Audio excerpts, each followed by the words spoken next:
Hello friends, आज की इस वीडियो में हम लोग देखेंगे रीजनिंग का प्रैक्टिस सेट 1। अगर आप एनटीपीसी और ग्रुप डी की तैयारी कर रहे हैं तो यहाँ पर कुछ सिलेक्टेड क्वेश्चन को यहाँ हमने लिया है। तो सारे क्वेश्चन काफी इंपॉर्टेंट है और बेहतरीन क्वेश्चन है, तो वीडियो आप शुरू से लेकर लास्ट तक जरूर देखें। वीडियो आपको काफी पसंद आएगा। तो चलिए शुरू करते हैं आज के वीडियो। तो देखिए, पहला क्वेश्चन आपके सामने है और यहाँ कहा जा रहा है कि प्रश्न संख्या 1 से लेकर प्रश्न संख्या 6 तक निम्नलिखित में से उसे चुनिए जो अन्य 3 विकल्पों से भिन्न है।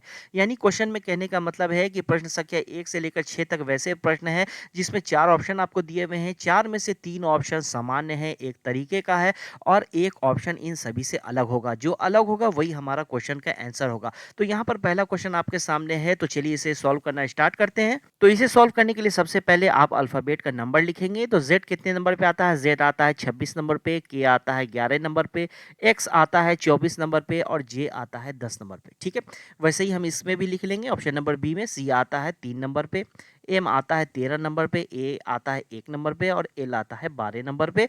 उसी तरह से टी आता है 20 नंबर पे, जी आता है 7 नंबर पे, आर आता है 18 नंबर पे और एफ आता है 6 नंबर पे। ठीक है, उसी तरह से फिर यहाँ पर है ऑप्शन नंबर डी में एफ आता है 6 नंबर पे, आर आता है 18 पे, टी आता है 20 नंबर पे और के आता है 11 नंबर पे। उसके बाद हम क्या करेंगे? उसके बाद हम सभी में अगर डिफरेंस को चेक करेंगे तो आप यहाँ पर डिफरेंस अगर देखेंगे तो कोई एक समान का डिफरेंस नहीं है। कोई ऐसा नंबर नहीं है जो सभी में बढ़ रहा हो, घट रहा हो। तो ये डिफरेंस का चक्कर यहाँ पर नहीं है।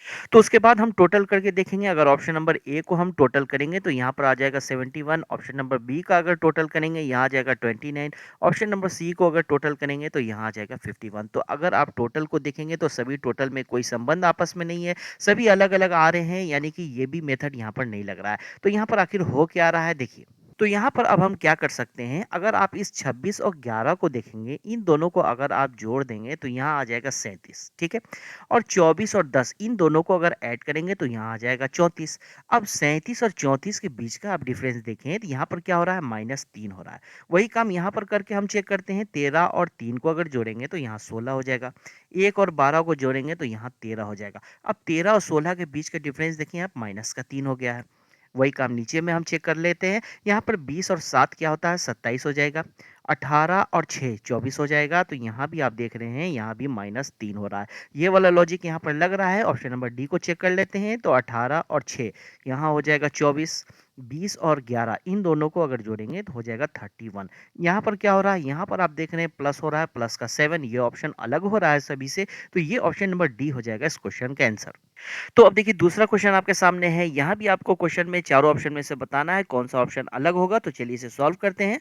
तो इसे सॉल्व करने के लिए सबसे पहले आप अल्फाबेट का नंबर लिखेंगे। नंबर लिखने के बाद क्या करेंगे? आप सभी के बीच का डिफरेंस चेक करेंगे। अगर डिफरेंस आप चेक करेंगे यहाँ पर, तो कोई ऐसा संख्या नहीं है जो एक समान रूप से सभी ऑप्शन में बढ़ रहा हो, घट रहा हो। ठीक है, यहाँ पर कोई प्लस माइनस का चक्कर यहाँ पर इस क्वेश्चन में नहीं हो रहा है। तो उसके बाद हम क्या कर सकते हैं? उसके बाद इसे सॉल्व करने के लिए हम टोटल करके चेक कर सकते हैं। तो यहाँ पर सबसे पहले हम ऑप्शन नंबर ए का अगर हम टोटल करेंगे तो जोड़ने पर यहाँ पर आ जाएगा 40। ठीक है, उसके बाद ऑप्शन नंबर बी को हम ऐड करेंगे तो सभी को जब हम आपस में जोड़ेंगे तो यहाँ पर आ जाएगा 102। उसके बाद ऑप्शन नंबर सी को अगर ऐड करेंगे तो यहाँ पर आ जाएगा 90। उसके बाद ऑप्शन नंबर डी को अगर हम ऐड करेंगे यहाँ आ जाएगा 67। यहाँ पर टोटल करने से एक चीज़ आप देख रहे होंगे कि यहाँ एक सम संख्या आया, ये भी एक सम संख्या आया, यहाँ पर एक सम संख्या आया, ये एक विषम संख्या आया। तो ये ऑप्शन नंबर डी इन सभी से अलग हो रहा है। ये हो जाएगा क्वेश्चन का आंसर। तो अब देखिए, क्वेश्चन नंबर 3 आपके सामने है। ये काफी आसान क्वेश्चन है, तो वीडियो पॉज करके एक बार आप खुद से इसे सॉल्व करके जरूर देखें। तो चलिए इसे सॉल्व करते हैं। तो यहाँ पर आप देख रहे हैं 25 है, 36 है। तो 25 को देखने से आप क्या समझ रहे हैं? ये एक 5 का स्क्वायर है। 36 है उसके बाद, यानी कि जस्ट 5 के एक बाद वाली संख्या 6 का स्क्वायर यहाँ पर है।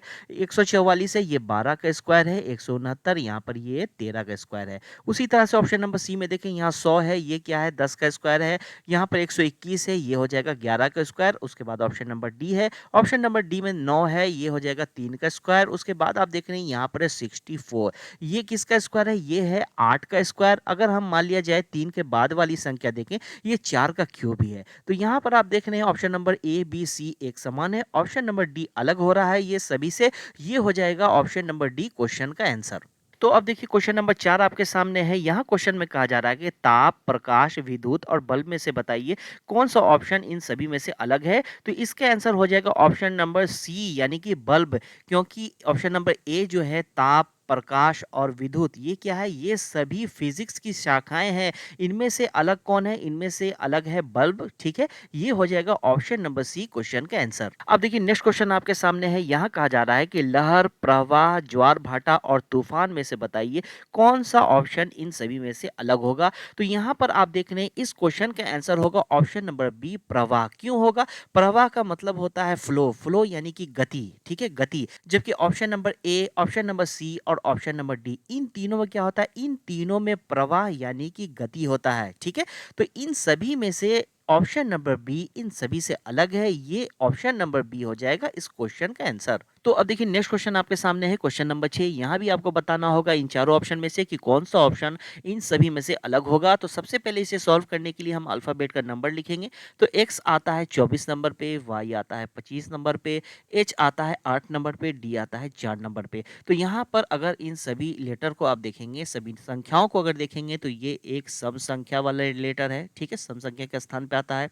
और ये भी डी भी आप देख रहे हैं सम संख्या के स्थान पे आ रहा है और एच भी सम संख्या के स्थान पे आ रहा है। अगर आप ऑप्शन नंबर डी को देखेंगे तो ये है एक विषम संख्या के स्थान पे आता है। तो यहाँ पर ऑप्शन नंबर बी हो जाएगा इस क्वेश्चन का आंसर। तो अब देखिए क्वेश्चन नंबर 7 आपके सामने है। यहाँ कहा जा रहा है कि प्रश्न 7 से 10 तक दिए गए विकल्पों में से संबंधित अक्षरों, संख्या, शब्द को चुनिए। तो चलिए इसे सॉल्व करना स्टार्ट करते हैं। तो सॉल्व करने के लिए सबसे पहले अल्फाबेट है तो इसके नंबर को हम लिखेंगे। ए आता है 1 नंबर पे, बी आता है 2 नंबर पे, ई आता है 5 नंबर पे। तो यहाँ पर 1, 2, 5 इन तीनों को अगर ऐड करेंगे तो ऐड करने के बाद क्या आ जाएगा? 8 आ जाएगा। उसी तरह से यहाँ पर है के, एल, ओ। के आता है 11 नंबर पे, एल आता है 12 नंबर पे, ओ आता है 15 नंबर पे। इन तीनों को अगर ऐड करेंगे तो जोड़ने के बाद यहाँ आ जाएगा 38 यानी कि 38। तो 38 हो जाएगा इस क्वेश्चन का आंसर जो ऑप्शन नंबर सी में है। तो अब देखिए क्वेश्चन नंबर 8 आपके सामने है। यहाँ भी आपको बताना होगा कि इसका संबंध इससे है, तो इसका रिलेशन किससे होगा ये हमें बताना होगा। तो चलिए क्वेश्चन को सॉल्व करना स्टार्ट करते हैं। तो देखिए सॉल्व करने के लिए सबसे पहले आप क्या करेंगे? अल्फाबेट के नंबर को लिखेंगे। ए आता है 1 नंबर पे, डी आता है 4 नंबर पे, बी आता है 2 नंबर पे, सी आता है 3 नंबर पे, ई आता है 5 नंबर पे, एच आता है 8, एफ आता है 6 नंबर पे और जी आता है 7 नंबर पे। आई आता है 9 नंबर पे, एल आता है 12 नंबर पे, जे आता है 10 नंबर पे, के आता है 11 नंबर पे, ठीक है?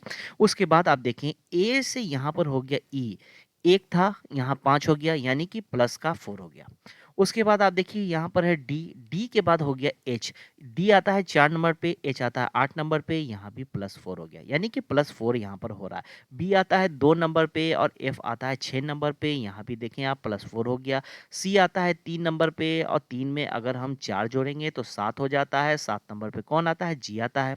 वही काम आप यहाँ पर करके देखें। यहाँ पर है 9, ठीक है? 9 है। 9 के में अगर हम +4 कर देंगे तो 9 4 13 हो जाएगा। उसी तरह से यहाँ पर है एल, एल आता है कितने नंबर पे? 12 नंबर पे आता है। 12 में अगर हम 4 ऐड कर देंगे तो 12 4 क्या हो जाएगा? 16 हो जाएगा। उसी तरह से जे आता है 10 नंबर पे, 10 में 4 जोड़ेंगे तो क्या आ जाएगा? 14 आ जाएगा। वैसे ही के आता है 11 नंबर पे, 11 में 4 अगर हम ऐड कर देंगे तो 11 4 क्या होता है? 15 हो जाता है। अब आप बताएं कि 13 नंबर पे कौन सा लेटर आता है अल्फाबेट का? एम आता है। 16 नंबर पे कौन सा लेटर आता है? पी आता है। 14 पे कौन सा लेटर आता है? एन आता है। 15 पे कौन आता है? ओ आता है। तो एम पी एन ओ ये हो जाएगा हमारा क्वेश्चन का आंसर जो ऑप्शन नंबर बी में है। अब देखिए इसी टाइप का एक और क्वेश्चन आपके सामने है तो चलिए इसे भी सॉल्व करते हैं। तो इसे सॉल्व करने के लिए सबसे पहले आप अल्फाबेट के नंबर को लिखेंगे। तो ए आता है 1 नंबर पे, सी आता है 3 नंबर पे, ई आता है 5 नंबर पे और जी आता है 7 नंबर पे और एस आता है 19 नंबर पे, यू आता है 21 नंबर पे और डब्ल्यू आता है 23 नंबर पे और वाई आता है 25 नंबर पे। वैसे ही हम इसे भी लिख लेंगे। बी आता है 2 नंबर पे, डी आता है 4 पे, एफ आएगा 6 नंबर पे, एच आएगा 8 नंबर पे। उसके बाद हम देखेंगे यहाँ पर ए से हो गया है एस, ठीक है? ए से हो गया है एस। तो यहाँ पर आप देख रहे हैं 1 है, यहाँ 19 है यानी कि प्लस का 18 यहाँ पर हो गया है। यहाँ पर आप देख रहे हैं सी आता है 3 नंबर पे, उसी तरह से यू आता है 21 नंबर पे, 18 3 21 यहाँ भी +18 हो रहा है यानी कि +18 का चक्कर है। तो यहाँ भी आप देख लें यहाँ पर है 5 18 और 5 23 हो जाएगा। 23 नंबर पे डब्ल्यू आता है और यहाँ पर देख रहे हैं आप 7 नंबर पे जी है। 7 में अगर 18 हम जोड़ देंगे तो आ जाएगा 25, 25 नंबर पे वाई आता है। तो वही काम हम यहाँ पर करके देखेंगे। बी आता है 2 नंबर पे, 2 में अगर हम 18 को प्लस कर दें तो 20 हो जाता है और डी आता है 4 नंबर पे, 18 4 कितना होता है? 22 होता है, तो यहाँ 22 हो जाएगा। एफ आता है 6 नंबर पे, 6 और 18 को अगर जोड़ेंगे तो 24 हो जाएगा। एच आता है 8 नंबर पे, 8 में अगर हम 18 जोड़ दें तो कितना हो जाएगा? 26 हो जाएगा।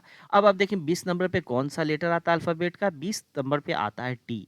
22 पे कौन-सा लेटर आता है अल्फ़ाबेट का? 22 पे आता है वी। 24 पे कौन-सा लेटर आता है? तो 24 पे एक्स आता है। 26 पे ज़ेड आता है, तो यहाँ पर टी, वी, एक्स और ज़ेड ये होगा हमारा क्वेश्चन का आंसर जो ऑप्शन नंबर सी में है। तो अब देखिए क्वेश्चन नंबर 10 आपके सामने है, तो चलिए इसे भी सॉल्व करना स्टार्ट करते हैं। यहाँ पर आप देख रहे हैं यहाँ है एम, एम से हो गया है एन, यानी कि प्लस हो गया है 1।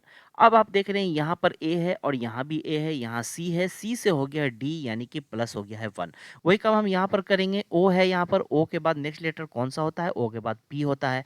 ए यहाँ पर देख रहे हैं आप दोनों जगह समान है, तो यहाँ भी ए हम लिख देंगे और यहाँ पर ई है, तो ई में एक प्लस करेंगे तो ई के बाद आता है एफ। तो आप देख रहे हैं पी ए एफ, ये हो जाएगा क्वेश्चन का आंसर जो ऑप्शन नंबर ए में है। तो उम्मीद है दोस्तों ये वीडियो आपको काफ़ी पसंद आया होगा। वीडियो पसंद आया होगा तो वीडियो पे लाइक ज़रूर से ज़रूर कर दें और अगर इस चैनल पे आप नए हैं तो चैनल को सब्सक्राइब कर लें। Okay, thank you.